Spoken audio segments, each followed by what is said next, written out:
Assalamualaikum warahmatullahi wabarakatuh. Halo semuanya, perkenalkan nama saya Nazmi Aulia Rama, NIM 6120123031, Program Studi Manajemen kelas RA9 semester 3, mata kuliah Komunikasi Bisnis, dosen pengampu Muhammad Teguh Setiadi, SE, MM, CTPMP, CMC, CPGAM, CPLM, CIB.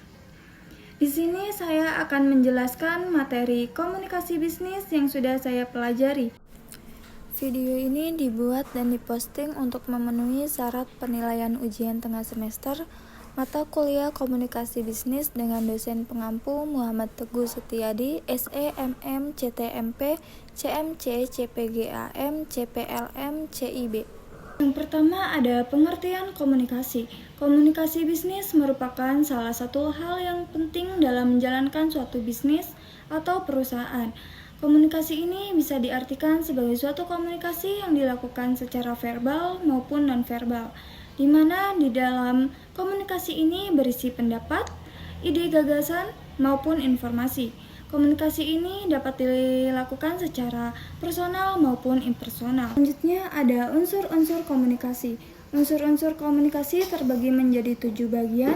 Yang pertama ada pesan informasi yang akan disampaikan oleh komunikator melalui simbol-simbol. Yang kedua ada penyandian, proses di mana komunikator mengemas maksud atau pesan yang ada dalam benak dan hatinya menjadi simbol-simbol, suara, tulisan, gerak tubuh, dan bentuk lainnya untuk dapat dikirimkan kepada komunikan. Yang ketiga ada pengirim, manusia berakal budi yang berinisiatif menyampaikan pesan untuk mewujudkan motif komunikasinya. Komunikator menyampaikan pesan kepada penerima pesan sehingga terjadi komunikasi dua arah. Yang selanjutnya keempat ada saluran, tempat pesan yang berbentuk simbol-simbol yang dialirkan dari komunikator kepada komunikan. Yang kelima ada penyandian ulang, sebuah proses reaksi komunikan dalam menerima pesan dari komunikator, kemudian komunikan akan mengartikan atau menginterpretasikan simbol-simbol menjadi sebuah makna atau informasi. Selanjutnya yang keenam ada penerima, faktor penting dalam proses komunikasi. Tanpa penerima, proses penyampaian pesan tidak akan berhasil. Yang ketujuh ada umpan balik, proses penting bagi komunikator atau pengirim untuk mengetahui pemahaman dan reaksi komunikan atau penerima terkait pesan yang dikirim. Selanjutnya ada bentuk-bentuk dasar komunikasi. Pada dasarnya ada dua bentuk dasar komunikasi yang lazim digunakan dalam dunia bisnis, yaitu komunikasi verbal dan non-verbal. Komunikasi verbal merupakan suatu bentuk komunikasi yang lazim digunakan dalam dunia bisnis untuk menyampaikan pesan-pesan bisnis kepada pihak lain baik secara tertulis, written maupun lisan oral. Sedangkan secara nonverbal, seseorang dapat saja mengekspresikan pesan-pesannya. Ekspresi secara nonverbal memiliki suatu keterbatasan dalam mengkomunikasikan suatu pesan kepada pihak lain. Sebagai contoh, jika ingin membahas suatu kejadian masa lalu, ide atau abstraksi, seseorang tidak dapat menggunakan ekspresi wajah atau bahasa tubuh untuk menerangkannya. Selanjutnya ada bisnis dalam pandangan komunikasi. Dalam sebuah bisnis diperlukan suatu bentuk komunikasi yang baik antar divisi. Tujuan komunikasi bisnis pada umumnya adalah agar tidak terjadi kesalahpahaman antar individu maupun kelompok, sehingga dapat memicu kesalahan dan menjadi masalah. Komunikasi bisnis merupakan pertukaran ide, gagasan, informasi, instruksi, opini, dan lain sebagainya, di mana penyampaiannya dapat secara personal maupun non-personal melalui simbol, lambang, ataupun sinyal agar target bisnis bisa tercapai. Dengan adanya komunikasi bisnis terdapat berbagai tujuan. Dalam realitas psikologi ternyata kebutuhan dapat diciptakan, kebutuhan manusia terhadap barang. Dalam konteks ini, peluang pasar dapat dibuka melalui mekanisme komunikasi yang secara berkesinambungan, membentuk nilai sosial, preferensi, dan fungsi. Terbukanya peluang pasar bagi produk minimum merupakan hasil pengkondisian yang dilakukan oleh media massa melalui informasinya. Informasi itulah yang membentuk nilai-nilai, citra atau image, dan kebutuhan. Dengan demikian, kegiatan komunikasi kerap kali dilakukan terlebih dahulu untuk membentuk peluang pasar. Selanjutnya ada tujuan komunikasi. Tujuan komunikasi bisnis secara umum dibagi menjadi 3 macam, yaitu yang pertama, memberikan informasi. Tujuan pertama komunikasi bisnis adalah memberikan informasi kepada pelanggan atau rekan bisnis. Untuk pelanggan, informasi bisa berupa promo, diskon, produk baru, atau perubahan jam operasional. Untuk rekan bisnis, informasi dapat mencakup perjanjian kerjasama, perkembangan bisnis, atau peraturan perusahaan. Kedua, melakukan persuasi. Tujuan yang kedua komunikasi bisnis adalah memberikan persuasi, yaitu mempengaruhi pihak lain agar setuju dengan pihak yang ditawarkan. Misalnya saat konfirmasi atau negosiasi dengan pelanggan. Yang ketiga ada melakukan kolaborasi. Tujuan yang terakhir adalah kolaborasi, yaitu bekerja sama dengan individu, kelompok, atau organisasi lain, misalnya melalui telepon, email, atau pesan singkat.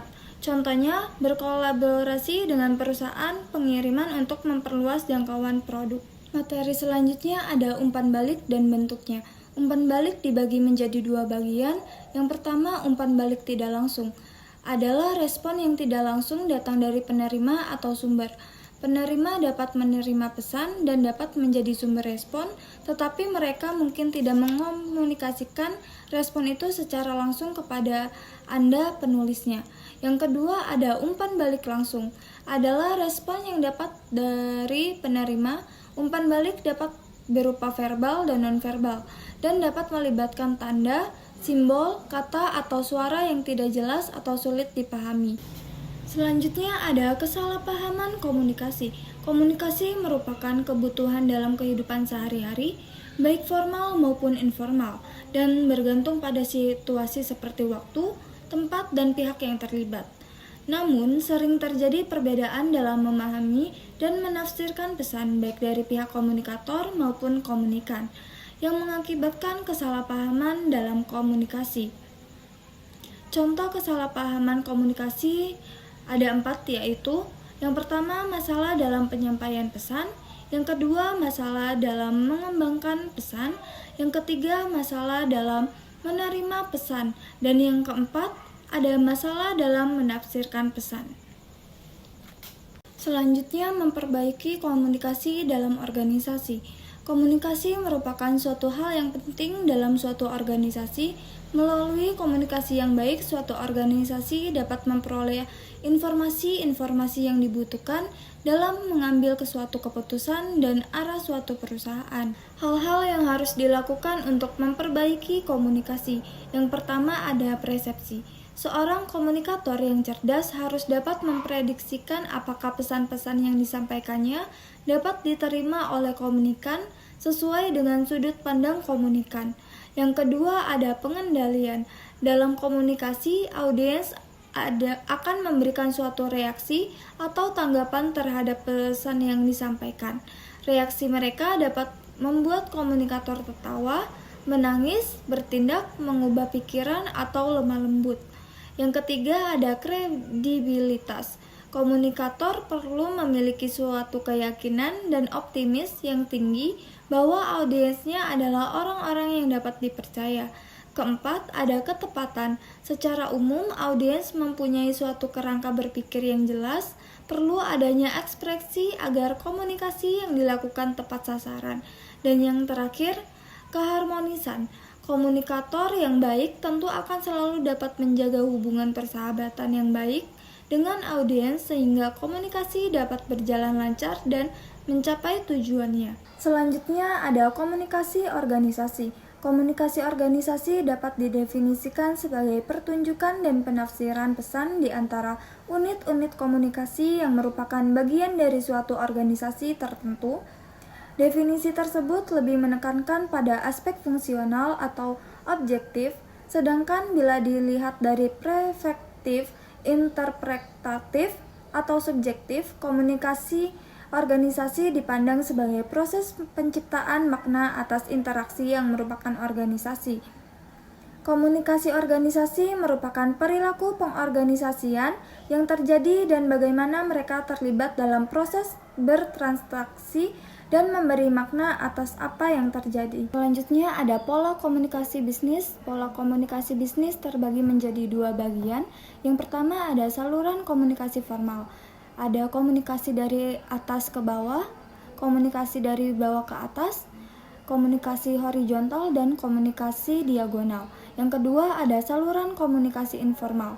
Dalam jaringan komunikasi informal, orang-orang yang ada dalam suatu organisasi tanpa memperdulikan jenjang hierarki, pangkat, dan kedudukan atau jabatan dapat berkomunikasi secara luas. Meskipun hal-hal yang mereka perbincangkan biasanya bersifat umum, seperti mengobrol tentang humor yang baru didengar, keluarga, anak-anak, dunia olahraga, musik, acara film, dan sinetron TV, dan kadangkala mereka juga memperbincangkan hal-hal yang berkaitan dengan bagian akuntansi dan lain sebagainya. Selanjutnya ada pengelolaan komunikasi bisnis. Strategi untuk membangun komunikasi bisnis yang efektif terbagi menjadi 4 bagian.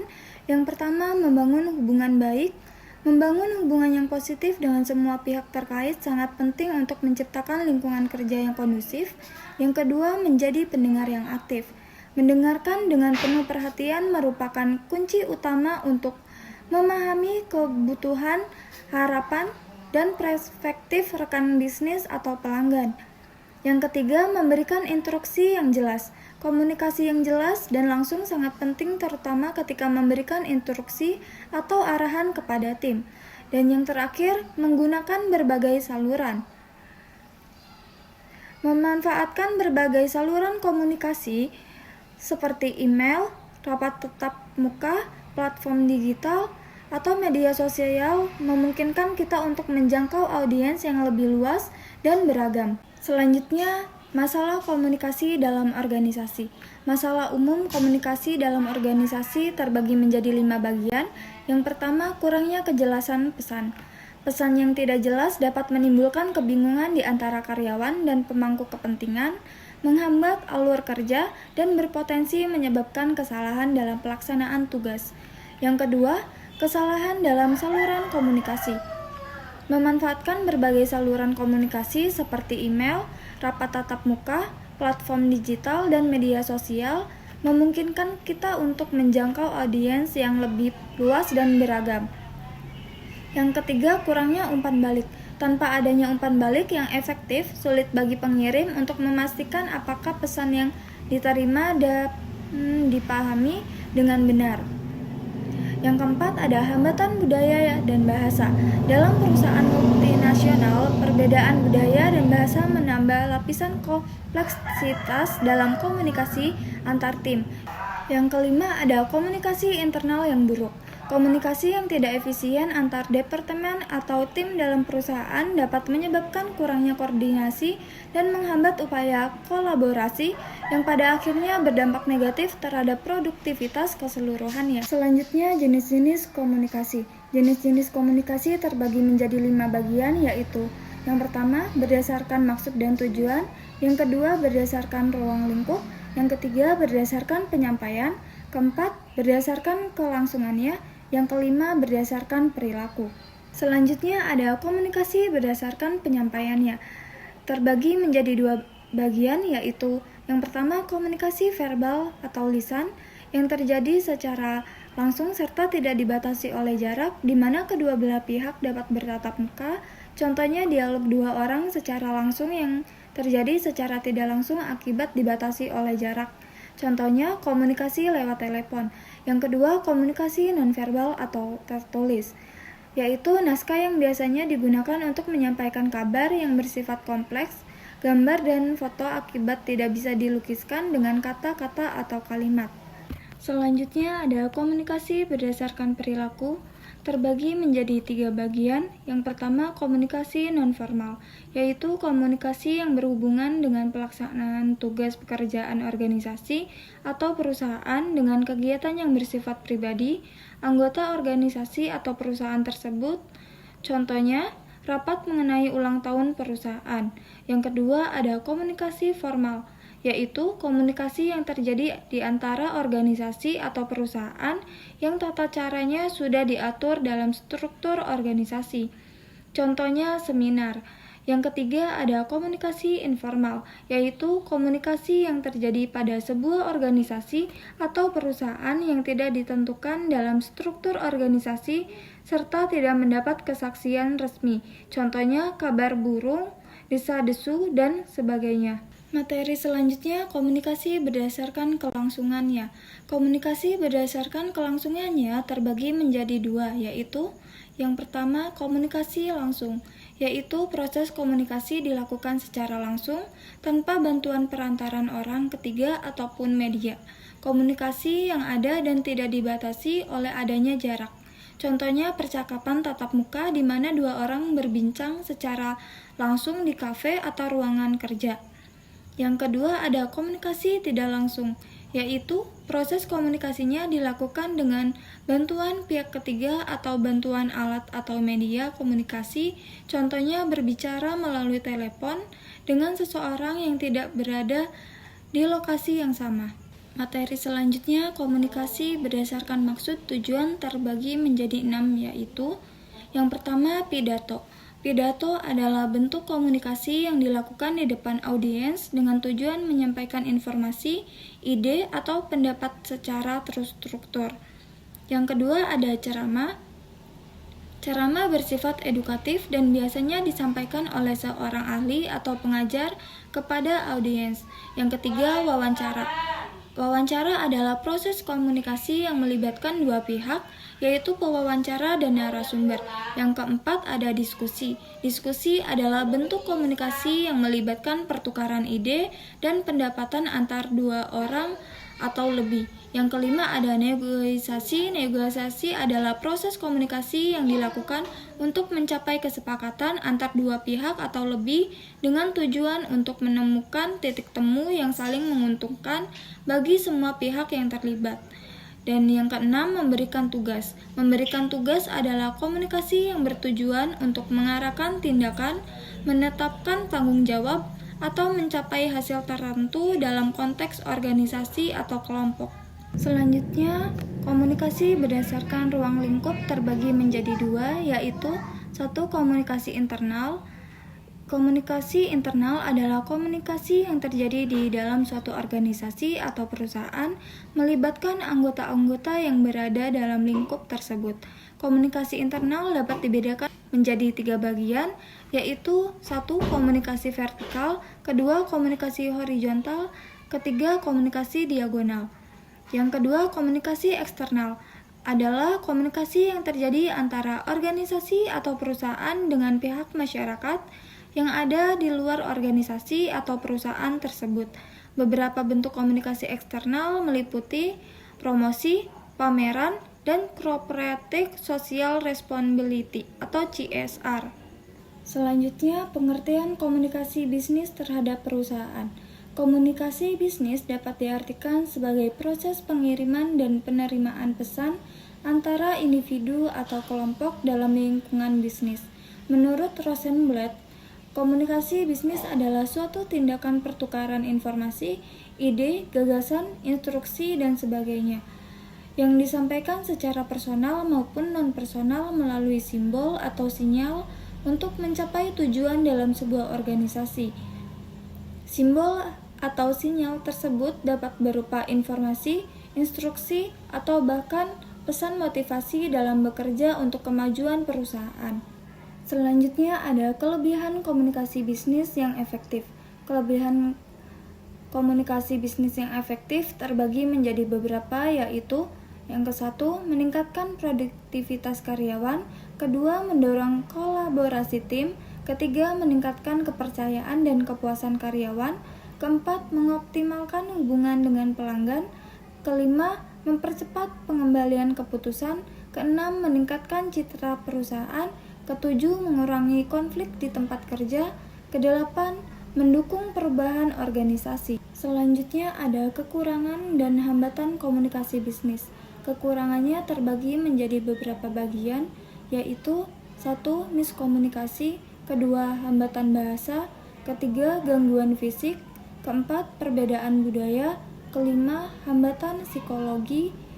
Keenam, kurangnya mendengarkan aktif. Ketujuh, teknologi yang tidak optimal. Kedelapan, informasi yang berlebihan atau overload. Selanjutnya ada strategi dan cara melakukan komunikasi terhadap perusahaan. Yang pertama, gunakan komunikasi yang jelas dan tepat. Sampaikan pesan secara sederhana, terstruktur, dan fokus pada tujuan. Hindari jargon yang sulit dipahami. Yang kedua, pilih saluran komunikasi yang tepat. Komunikasi lisan, yaitu untuk diskusi mendalam atau klarifikasi cepat. Komunikasi tertulis, yaitu untuk informasi formal atau yang membutuhkan dokumentasi. Media digital, yaitu digunakan platform seperti Slack atau Microsoft Teams untuk kolaborasi. Ketiga, pahami audiens sesuai gaya komunikasi dengan audiens, atasan, rekan kerja, atau bawahan. Gunakan empati dan dengarkan secara aktif. Keempat, gunakan bahasa profesional, hindari bahasa kasar atau emosional. Gunakan nada positif dan konstruktif. Kelima, bersikap terbuka dan transparan, jujur dan tulus dalam menyampaikan informasi. Terbuka terhadap masukan dan kritik. Jadi kesimpulannya, komunikasi bisnis adalah proses pertukaran informasi yang penting dalam lingkungan bisnis, melibatkan komunikasi verbal dan nonverbal untuk mencapai tujuan tertentu. Tujuannya mencakup peningkatan hubungan kerja, kepuasan pelanggan, dan efisiensi organisasi. Terdapat berbagai jenis komunikasi seperti horizontal, vertikal, dan diagonal, yang masing-masing memiliki peran dalam kolaborasi dan pengelolaan informasi. Strategi komunikasi yang efektif meliputi mendengarkan aktif, penggunaan bahasa yang tepat, dan menjaga emosi serta kontak mata. Berdasarkan komunikasi bisnis sangat bergantung pada kejelasan dan akurasi pesan yang disampaikan. Cukup sekian dari saya.